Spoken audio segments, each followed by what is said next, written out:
In today's video, I'm going to teach you how to answer the interview question, why should we hire you instead of the other candidates? And stick around to the end, because at the very end, I'm going to actually answer it to myself to help you understand exactly how you should be phrasing your answer. Let's go. Now, as always, when I teach you how to answer an interview question, I like to start with the why. Now, why would they be asking this question? Now, first and foremost, this is a level 202 difficulty interview question. It is challenging. They're essentially asking you to sell yourself.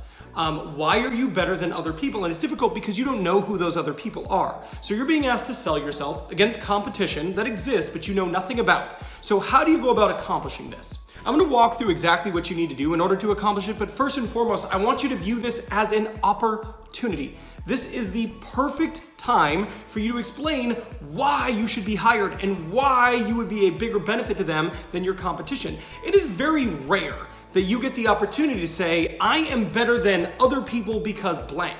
Normally, this would be very awkward to say in an interview, but it's not here because they asked you.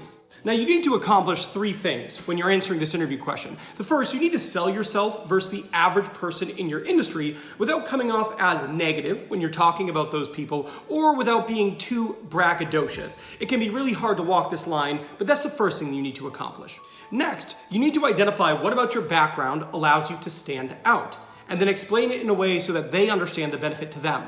Lastly, you need to quantify your impact in previous roles in such a way that it allows them to imagine you providing those same benefits to them if you were to join their team. And the first thing you need to do is you need to sell yourself compared with the average person in your industry, but without talking too negatively and without being too braggadocious. So this needs to be something where you walk a very fine line, right? You need to be talking about the things that you have that are unique, right? So instead of saying, yo, I'm way better than most people in my industry because of blank, you can say things like, well, one of the things that I think has allowed me to stand out in my industry is blank. Or my varied background has given me an advantage that I think makes me a bit more competitive than others. Or the past roles I have held allow me to view the industry in a way that I don't think most people do, and that's allowed me to be more effective. That's much more positive language than saying, I am way better than most of the people in this role because of blank. Now, the next thing you need to be able to do is you need to talk about what differentiates you and why that's a benefit to them, right? So there are a whole host of things that could make you stand out. I mean, first things first, look at your resume.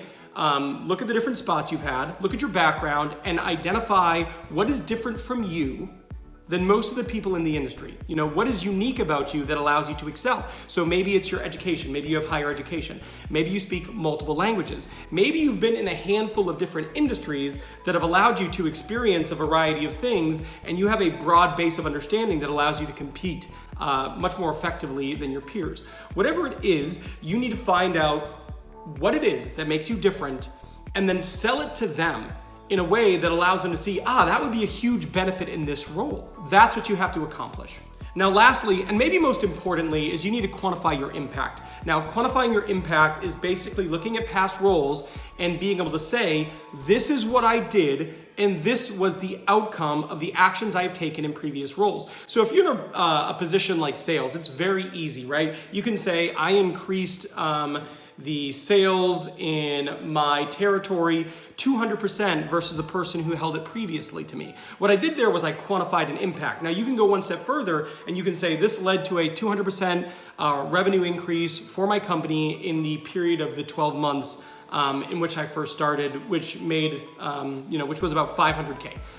Whatever it is, providing numbers, providing data, showing how you eliminated waste, but making it real for them, showing actual numbers, actual outcome, that is really powerful. So if it was in recruiting, maybe you could say, I took the time to fill down from 60 days to 45 days on average in my role.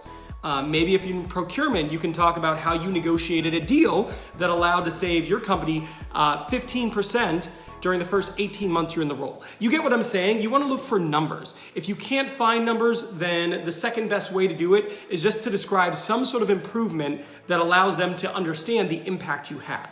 Now, the last thing that I want to cover before we end this video is I want to talk about how you can communicate this, because it's almost as important as everything we have covered up to this point. You need to communicate it in a way that allows them to see that you understand the question, you appreciate the question, and then you sell it in a way that makes you appear mature, well-reasoned, and you have a strong grasp of the role and what you need to accomplish. So I'm gonna answer it as myself. So this is how I would answer it. So just imagine they said to me, Ben, why should we hire you instead of one of the other candidates? And then I would answer like this. Well, that's a really great question. And I think there are a few different things that differentiate me from people in my field.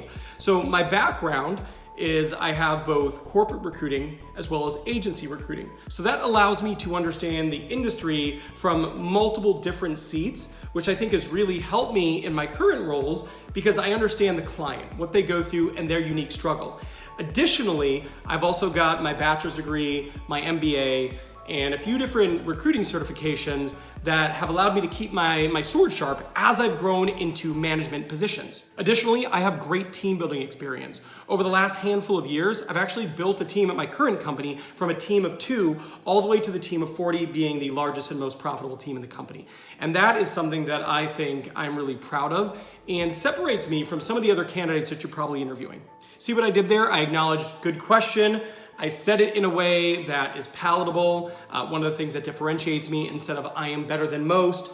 I went into my specific foundation of experience and how it allows me to have a broader scope of understanding of the industry. And then I went into a specific achievement. And I think if you can do those things, you will be able to answer this question quite well. Now they can respond to your answer in a bunch of ways, but hopefully none of them are this. This video's done, but watch this one because these are 10 things that you never want to hear in a job interview. You're going to go into your job interview, and if you hear any of these things, well, it's probably not a good sign, but at least if you watch this video, you'll be able to recognize them.